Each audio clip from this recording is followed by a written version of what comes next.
շղթան, մի քայլ էր, որ ժողովուրդը կարնատեղավոր։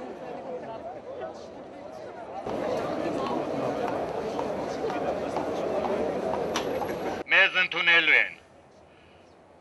Ես եզանից խնդրում եմ, ինչքան կտևի այդ ներսում մեր բանակցությունը, ստեղ ոչ մեկը տան շնորհքություն չանի, հավատացած են, որ նայրիցին նման բան չի անի, դաժե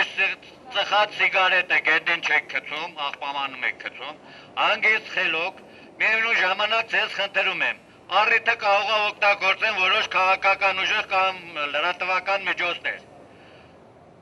Դուք այսօր պոլիտիկայից հեռու եք, այսօր մենք ունենք մի հարց, աշխատավարձ և նայրիտի աշխատանք, բոլոր հարցերը մեզ այսօր չեն հետաքրքրում, քաղաքականությունից հեռու ենք մենք։ Ֆլորենս Գավրիելյան Ռուբիկը, Ան Ներսոնի,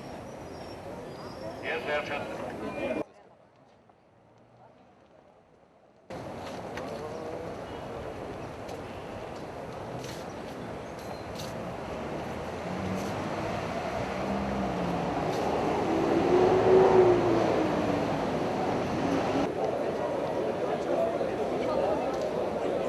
Երեք տարի առաջ գործանը կանգնելուց հետո մենք հավաքվեցինք ելի։ Սա առաջի անգամ չենք հավաքում։ Նախագահի նստավայրը, թե աշխատավայրը։ Եվ նա նախագահը խոստացավ, որ պետք է գործանը աշխատի իր աշխատակազմի ղեկավարի միջոցով, որ նայրիտը պետք է անպայման աշխատի, բայց 3 տարի չի աշխատի։ Եվ հաջորդ հարցը ոչ մեկը պատասխան չի տալի կոնկրետ երբ պետք է աշխատի։ Դե աշխատավարձի համար մենք պետք է աշխատանք, որ աշխատավարձ ստանանք, երկուսն էլ դիմում ենք։ Եվ ոչ մեկը հիմա որևէ մեկը պետք է պատասխան տա, թե այս գործանը ինչի համար այդքան պարտքերի տակ ընկավ։ Եվ այն դեպքում որ նորմալի աշխատվեր գործանը, ով քանդեց, ով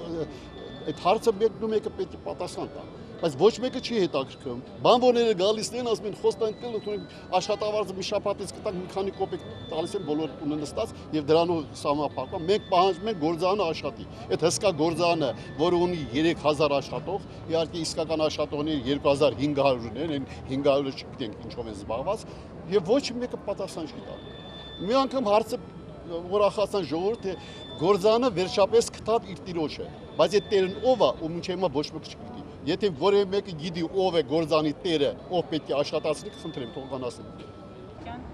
Խոստումներ տվեցին, որ հարցը կլուծվի նորմալ ձևով։ Հիմա սպասում ենք, որ պետք է ինչ-որ գա, ոմն մեկը գործան վերցնի, մեկը աշխատի։ Մենք ողորմություն չենք խնդրում։ Մենք աշխատավարձ ենք պահանջում, մենք աշխատենք։ Այսքան ժողովուրդ եկել են միայն մի բանի համար։ Ուզում են աշխատեն եւ վաստակեն ընտանիք բան։